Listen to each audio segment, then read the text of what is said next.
DMTV, bilile kamalo bana ebele.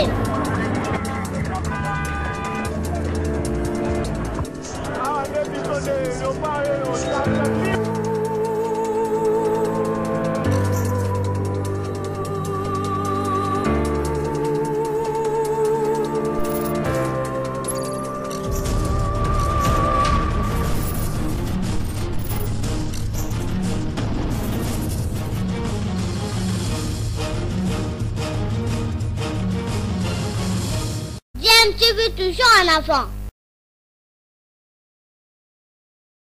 Vous êtes sur DMTV, bonjour ou bonsoir, tout dépend de l'heure à laquelle vous nous suivez. Tout plaisir est pour nous de vous retrouver, mais surtout de savoir que vous êtes nombreux en train de suivre votre chaîne YouTube DMTV. DMTV qui vous propose l'actualité, mais vous propose également des analyses et des réflexions sur des sujets d'actualité, sur des faits sociaux ou tout simplement sur des réalités que nous observons ici chez nous en République démocratique du Congo. L'actualité reste dominée par ce qu'on peut appeler affaire Gisèle Mpela, petite sœur du musicien, de la star congolaise Alain Mpela, et qui serait, comme on appelle, la vice-première dame de la République démocratique du Congo, autrement dit, la deuxième femme du chef de l'État. Nous parlons bien sous réserve, hein, nous parlons au conditionnel. C'est une affaire qui est connue et dont les vidéos circulent dans les réseaux sociaux, font état en tout cas des menaces dont elle serait victime, elle et ses enfants qu'elle aurait eu avec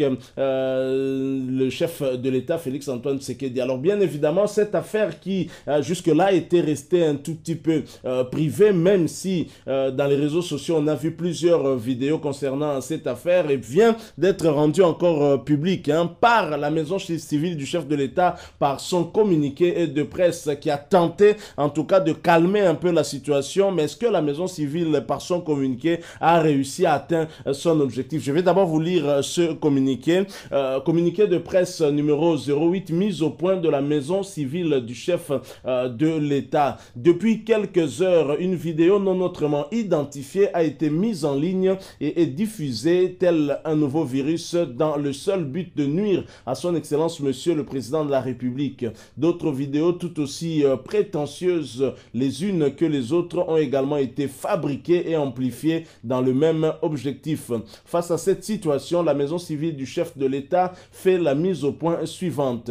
La maison civile du chef de l'État se dit choquée et indignée par cette propension à utiliser les réseaux sociaux comme espace de prise de parole pour nuire à autrui. Si problème il y a, la tradition africaine préconise l'arbre à palabre comme le moyen efficace de résolution pacifique des différends. De ce qui précède, la maison civile du chef de l'État recommande à l'opinion de ne point se laisser distraire et de n'y accorder aucune attention en ce moment. Seules les préoccupations majeures de la population congolaise sont prioritaires et interpellent. La maison civile du chef de l'État invite la population à soutenir les efforts actuellement entrepris par le chef de l'État pour le développement de la nation congolaise et de l'Afrique.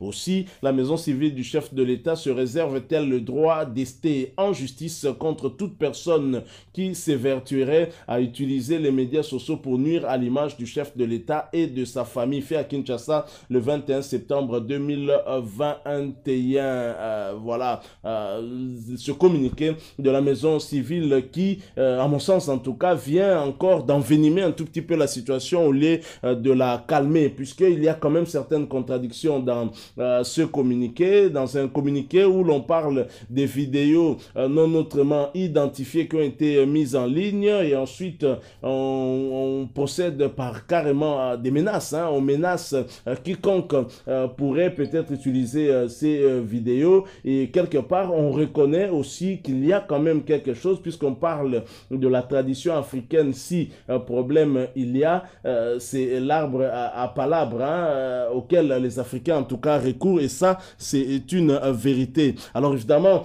ce communiqué n'a pas apaisé la situation, puisque les réseaux sociaux, mais pas seulement les réseaux sociaux, mais même les médias congolais Congolais parlent maintenant de cette situation. Je vous propose d'ailleurs de suivre cette analyse sur cette affaire, une affaire qui aurait dû rester privée, qui devient publique maintenant. Je vous propose d'écouter ces trois journalistes. Ensuite, nous allons nous retrouver pour la conclusion. Je rappelle que vous êtes en train de suivre DMTV. Si c'est pour la première fois ou que vous êtes ancien, que vous n'êtes pas encore abonné, n'hésitez pas, abonnez-vous et n'oubliez pas d'activer la petite cloche de notification en cliquant tout simplement sur celle que vous verrez apparaître dès que vous serez abonné, parce qu'elle va vous permettre de ne plus rien manquer des prochaines vidéos que nous allons vous proposer. Suivant, nous nous retrouvons tout de suite après.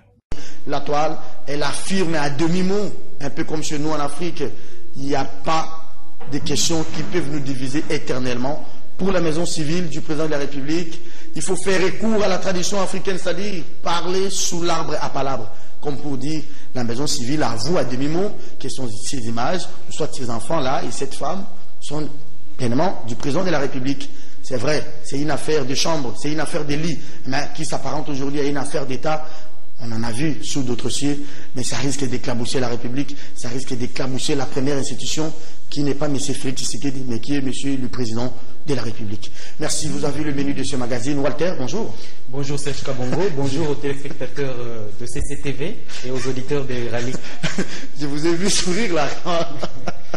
J'ai parlé de ces communiqués. En fait, ce n'est pas une question qui devrait nous intéresser, mais c'est une affaire des chambres, mais qui devient aujourd'hui une affaire d'État. Mais nous voulons nous baser sur ces communiqués de la maison civile qui étaient, à première vue, venus pour calmer les esprits, mais apparemment ces communiqués a plus davantage jeté l'huile sous le feu. Serge Kabongo, vous êtes le premier journaliste prestat dans un média audiovisuel d'avoir eu le courage de parler de cette question, de l'aborder dans les médias. C'est un courage, je dois te féliciter. Merci. Tout le monde, ou la plupart... Les gens ont peur d'en parler. On a peur d'en parler. Pourquoi? Et pourtant, vous avez dit ces questions de vie privée, mais quand vous êtes personnalité publique, quand vous animez les institutions, votre vie privée court le risque de se confondre avec la vie de l'État. Parce que vous ne pouvez pas être, par exemple, ministre, aller courtiser à Pakadjouma ou faire telle chose et puis dire que non, c'est ma vie privée. Non. On a besoin de modèles. Et la moralité dans la vie politique. Oui. Et à lire sous les lignes les communiqués de la maison civile, j'ai dû comprendre que cette question a été mal gérée. Ça, on doit le reconnaître.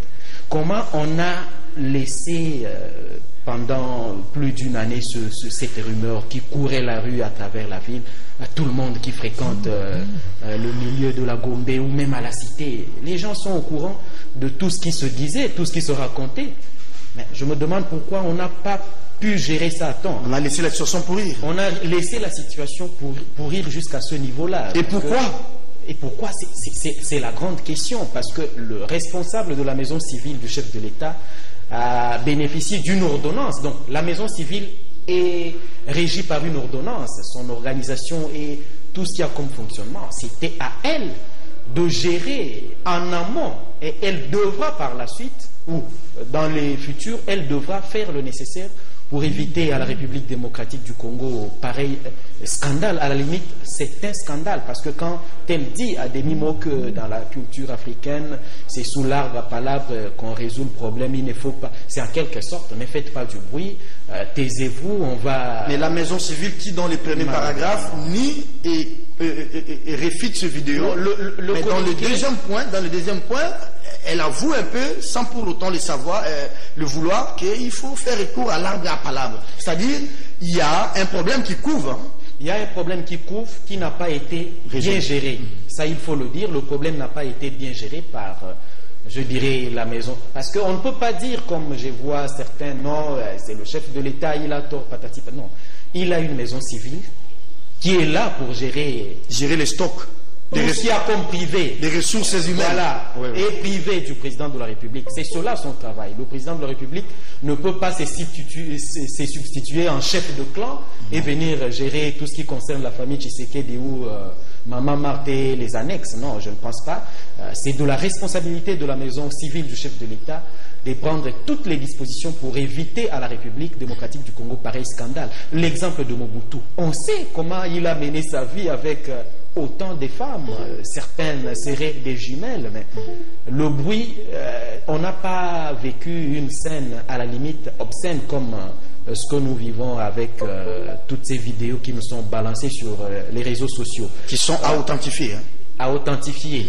Parce que jusque-là aussi, personne n'est nie l'authenticité de toutes ces vidéos. Vous avez aussi relevé un autre élément important s'agissant de la vie privée. Je le disais au départ, tous ceux qui aspirent aux fonctions publiques doivent prêcher par l'exemple. Vous avez relevé le camp à l'extérieur, s'agissant par exemple de François Mitterrand. Il avait été éclaboussé pour avoir eu un enfant sur un autre lit. C'est le cas aussi de François Hollande dernièrement. Il y a même Bill Clinton. Même Bill Clinton avec l'affaire Monica. Qui a raté, à la limite, qui a risqué une destitution avec l'affaire Monica Lewinsky. DSK aussi. Hein. Dominique Strauss-Kahn a perdu. Lui, c'était un cas de viol. Ça, c'est impardonnable. C'est tout à fait normal que sa carrière politique se soit limitée à ce niveau-là. Mais, de façon globale, il faut dire qu'il revient à la maison du civil du président de la République de gérer tout ce qui concerne la vie privée, les annexes, famille. J'ai vu les patrons de la maison civile il y a 2 mois. Elle était à Kolwezi visiter les mines. Les mines, c'est aussi ça. Lancé avec les Chinois. C'est ça aussi la maison civile. Je me disais, là où on vous attend pour gérer les problèmes privés du président, vous êtes dans les mines à Kolwezi. Pas seulement à Kolwezi. Il avait, je crois, dépêché une autre délégation en province orientale qui avait été reçue il y a 2 ou 3 mois passés par non, pas Corneille, mais c'est Christophe Basséa Nenanga, oui, actuel gouverneur de la province du Haut-Ouélé, qui avait reçu une délégation de la maison civile du chef de l'État. Mais je me demande si Félix Tshisekedi a une famille là-bas ou une maison qu'il fallait protéger ou voir le chantier avancer ou n'avancer pas. Bref, c'est de la responsabilité de la maison civile de nous éviter pareil scandale. Mais ça valait quand même. C'est un scandale si on doit. Oui, mais ça valait quand même la peine parce que on ne pouvait pas, on ne sait pas si on l'a expulsé ou pas. On ne va pas s'attarder sur la question. Aujourd'hui, c'est vous, comme vous l'avez dit. Hein. Vous êtes Walter Pouille, vous êtes grand journaliste dans ces pays. Il y a des actes que vous ne savez plus poser. Même moi, vous et nous avons nos problèmes avec nos épouses à la maison. Mais les problèmes des vice-mamans, est-ce que les vice-mamans n'acceptent pas les fonctions? Pourquoi?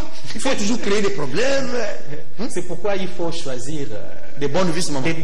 Pas des bonnes des bonnes vice-mamans. Il y en a pas, il faut mieux savoir s'entourer. Vous pouvez avoir une bonne vice-maman qui sait aussi vous protéger, qui n'a pas la prétention de concourir. J'ai l'habitude d'utiliser un terme, j'ai souvent dit des vice-mamans qui ne compétissent pas, qui ne veulent pas compétir à la présidentielle. Non, elles se limitent consciencieusement au rôle qu'elles acceptent d'assumer. Mais vous pensez que on doit être sérieux. Les têtes devraient tomber au niveau de la maison civile? Les têtes devraient se faire tomber. Il ne faut pas tout le temps qu'on révoque. Non, les gens doivent prendre conscience. Ça n'a pas marché, je n'ai pas bien géré, je démissionne. Mais il faut protéger tous ces enfants. J'ai vu les vidéos des enfants du président de la République. Les enfants là ont besoin de leur intimité. Il ne faut pas les exposer comme ça. Mais c'est ça. On va les expulser. Serge Kabogo, c'est pourquoi je disais. C'est que ça va mal laisser tache d'huile. Hein? C'est pourquoi je disais qu'ils soient ou qu'elles soient les enfants ou pas d'un second lit, il fallait les protéger parce que maintenant avec Internet, les images sont stockées et puis ça sera un traumatisme pour ces enfants le jour où ils deviennent adultes. On peut les leur balancer. Voilà comment vous avez été chassé par votre papa de votre pays. Je suis au regret, vraiment. Je l'ai écrit d'ailleurs sur ma page, sur mon statut WhatsApp, que nous sommes perdus à nous rafler ou à rafler. La culture Louba, notre culture Louba ne nous permet pas d'exposer nos enfants. On devrait plus s'attarder hier à attendre le discours du président de la République. Quel angle devrait-il aborder? Quel sujet devrait-il aborder? Mais c'est presque cette vidéo ou les 2 vidéos et le communiqué de la maison civile du président de la République qui ont enflammé la toile. Malheureusement, c'est regrettable. C'est bien regrettable. Je prends la phrase de Walter Pouille. Allez, Gardi Diana, qui nous rejoint sur ce plateau. Gardi, bonjour. Bonjour, bienvenue à vous. Hein. Merci. Est-ce que vous avez lu le communiqué de la maison civile du président de la République par rapport à ces vidéos? Je prends 2 points. Le premier, d'abord, la maison civile dément ces vidéos qui ne sont pas, selon la maison civile, authentiques, mais en même temps, elle dit que c'est une manière de nuire à l'image du président de la République. Et au second point, ce que je trouve très important et même intéressant pour moi, les messages essentiels, c'est qu'on dit il faut faire recours à notre tradition africaine, c'est-à-dire faire l'arbre à palabre. C'est comme on dit chez nous à Lingala, excusez-nous pour les téléspectateurs qui nous suivent, qui ne comprennent pas les Lingala, et là on dit les basolo la raté. Maman Pelatiana, c'est au solo là. C'est en fait ça le message, non? Je crois que c'est une affaire de chambre, je le disais à l'entame de l'émission, mais qui risque de, qui a écaboussé le président, qui est une institution. Pas M. Félix, mais l'institution président de la République. Je crois que j'ai dénoté une certaine cohérence dans le communiqué de la maison civile. Quand on commence, c'est vrai, en réfutant un peu, en rejetant en bloc l'authenticité des vidéos. Ça veut dire qu'on est dans l'optique de l'image du chef de l'État. Quand on décide pour cette fois-là de pouvoir interpeller, comment dirais-je, Madame Pella, c'est dans le souci de faire comprendre que quoi qu'il arrive, si vraiment on pense que c'est quelqu'un, entre guillemets, qui est proche du chef de l'État, la meilleure des choses à faire, c'est de pouvoir d'abord préserver son image. Deuxièmement, je crois que l'élément essentiel pour moi, nous on est Bantou, on est Africains. Chez nous, je crois que ce sont des problèmes qui devraient se gérer à la limite du possible. Sur l'arbre à palabre. Cet arbre à palabre. Walter a dit qu'il y a quand même une défaillance dans les chefs de la maison civile parce que semble-t-il, selon lui, il y a des informations qui couraient il y a un mois qu'il y avait une deuxième épouse du chef de l'État qui est dans la ville, la sœur d'Mpela, il aurait des enfants. Mais comment on n'a pas vu ça? Il n'avait pas de vice-maman, pas de sous-maman. Comment est-ce que Mugalu a géré ces histoires-là lui-même, Mobutu? Bon, c'est vrai que on ne peut pas utiliser les mêmes recettes que Kabila ou Mobutu. Hein. Vous savez, moi, je me sens très mal à l'aise de pouvoir aller dans ces dynamiques-là, de pouvoir dire, écoutez, c'était une histoire de famille, mais ce qui est sûr, c'est que, ce qui est vrai, c'est que... C'est la République aujourd'hui qui... Je crois que la maison civile du chef de l'État, Walter a parlé d'une, moi je pense qu'il y a beaucoup de faiblesses dans le chef de cette entité-là, parce qu'en temps normal, si aujourd'hui on nous dit qu'il s'agissait de quelqu'un qui a partagé la vie avec le chef de l'État, maintenant ou dans le passé, et que par la suite du possible, le fait qu'il y aurait des enfants, et que l'État civil n'a pas pris le son, avant de pouvoir dénombrer, voir la limite possible, et dans cette chaîne de la famille, de pouvoir prendre en compte ces gens-là pour qu'à la longue, chacun se retrouve et que chacun jouisse du droit, soit du père, soit d'un frère, soit de membres de la famille. Ça veut dire qu'à la limite du possible, qu'est-ce que cette maison civile a fait? Généralement, son rôle, c'est justement de pouvoir... Parce que elle est dans les mines à Koulouzi, elle est dans les mines partout. Non, je ne pense qu'il ne faudra pas aussi aller vite en besogne et jeter vite de l'opprobre. Je vous dis que j'ai la vidéo, cher ami.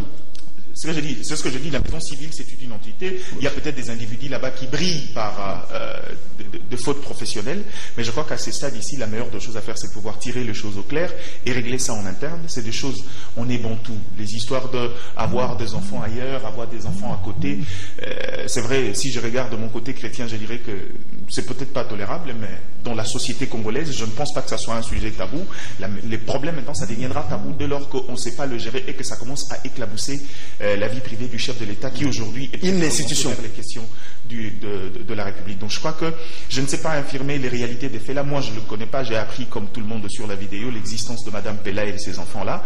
Il est temps que nous on ait l'occasion de pouvoir se saisir de la vérité de fait, mais je crois qu'à ce stade ici, la maison civile devrait être en amont. C'est et non pas subir. Et non pas subir. Est-ce que maintenant la maison civile peut commencer à enquêter sur toutes les vice-mamans qui vont se déclarer du président ou pas? Parce qu'il y a même des filles de mauvaise foi qui vont dire oh moi là j'étais avec Félix en Europe, moi j'étais avec... Est-ce que la maison doit maintenant enquêter? Ça c'est la question qui va se résoudre sous l'arbre à palabre. Merci.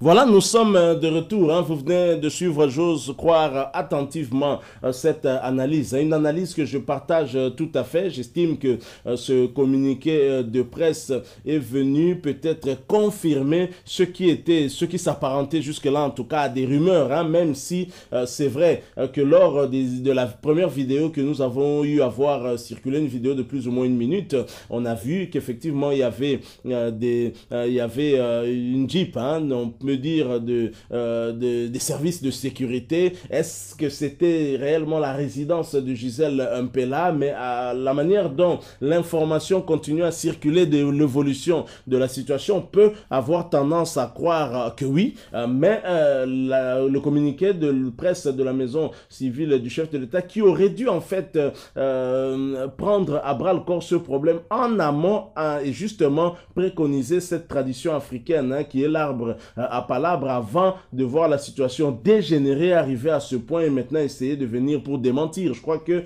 quelque part, il y a quelqu'un qui n'a pas bien fait son travail et donc l'image du chef de l'État a pris un coup. Et d'ailleurs, cette affaire a pris le dessus par rapport à ce qui est l'actualité. L'actualité, c'est quand même la présence du chef de l'État au niveau du New York pour participer à l'Assemblée générale des Nations Unies. Mais cette affaire qui aurait dû rester privée a pris le devant et c'est ça en tout cas qui alimente les réseaux sociaux. Donc voilà, la maison civile du chef de l'État qui semble quand même reconnaître quelque part qu'il y a une situation en disant dans ce deuxième paragraphe, si le problème il y a, la tradition africaine préconise l'arbre à palabre comme le moyen efficace de résolution pacifique des différences. Ça signifie en quelque sorte qu'effectivement on reconnaît peut-être l'autre partie en conflit dans cette affaire que nous appelons désormais affaire Gisèle Mpela. Certains l'appellent même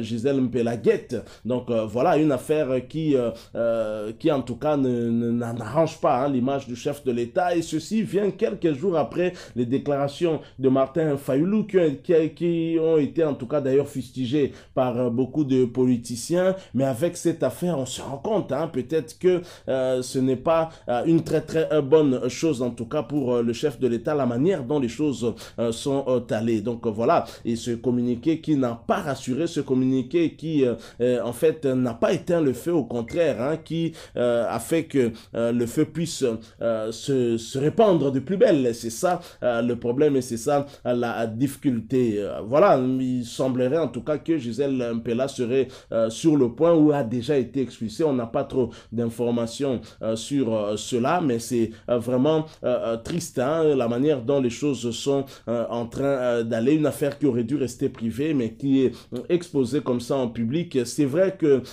pour des hommes d'État, des hommes qui sont au sommet de l'État, ce n'est pas la première affaire. On ne va pas dire que Félix Tshisekedi est le premier à connaître une telle situation. Vrai ou faux, qui sommes-nous pour juger? Encore que nous sommes africains, nous connaissons nos réalités, comment nous vivons, mais le problème c'est que c'est une affaire qui apparaît comme ça au grand jour. On sait très bien que à l'époque du président Mobutu, on sait très bien que c'était quelqu'un qui avait beaucoup de concubines, et d'ailleurs un de ses anciens ministres le disait même dans un documentaire. Il le disait, il ne s'en était pas caché. Et pour les autres chefs de l'État également, on a toujours raconté des histoires, mais on n'a jamais vu des affaires rebondir comme ça ou sortir en public ainsi. Ce sont des affaires qui ont toujours été gérées et que ça sortait toujours sous forme des rumeurs, mais cette fois-ci, on a comme l'impression que ce qui n'était que rumeur est maintenant confirmé, et ce communiqué est venu en fait donner un caractère public à cette affaire-là, ce qui n'est pas une très très bonne chose à mon sens. Alors là, c'était, je dirais, l'acte 2, même l'acte 3, je dirais, parce que l'acte 1, c'était Gisèle Mpela elle-même. Dans cette vidéo, on ne la voit pas, mais où on pourrait penser que c'est bien elle, une vidéo qui aurait été authentifiée par certains de ses proches. Et l'acte 2, c'était cette conversation téléphonique entre Alain Mpela, grand frère de Gisèle Mpela, et une cousine au chef de l'État, Roselyne Mbombo. C'est comme ça qu'elle est identifiée. Et l'acte 3, c'est bien sûr ce communiqué de presse de la maison civile du chef de l'État. Et nous restons toujours dans le flou, malgré ce communiqué, en tout cas, qui demande à la population de ne pas prêter oreille à cette affaire. Au contraire, la population a grandes oreilles, en tout cas, braquées sur cette affaire-là. Donc, interdire à un enfant telle chose, c'est ce que l'enfant cherchera à faire. Et bien, c'est le cas avec la population. Voilà, nous sommes arrivés à la fin de cette situation, de ce sujet sur cette affaire Gisèle Mpela. Vous avez suivi cette analyse. Dites-nous aussi quel est votre point de vue en nous le laissant à travers un commentaire. Si vous avez aimé, laissez-nous un maximum de j'aime. Merci de partager, merci de vous abonner s'il vous plaît à cette chaîne si vous êtes nouveau ou ancien que vous n'êtes pas encore abonné. Et n'oubliez pas qu'en vous abonnant, vous verrez apparaître une petite cloche. Cliquez dessus, elle vous permettra de ne plus rien manquer des prochaines vidéos ou analyses que nous vous proposerons. Encore une fois, merci. Nous espérons vous retrouver avec d'autres sujets. Si Dieu nous prête vie, bien évidemment. En attendant, portez-vous bien et DMTV vous dit au revoir.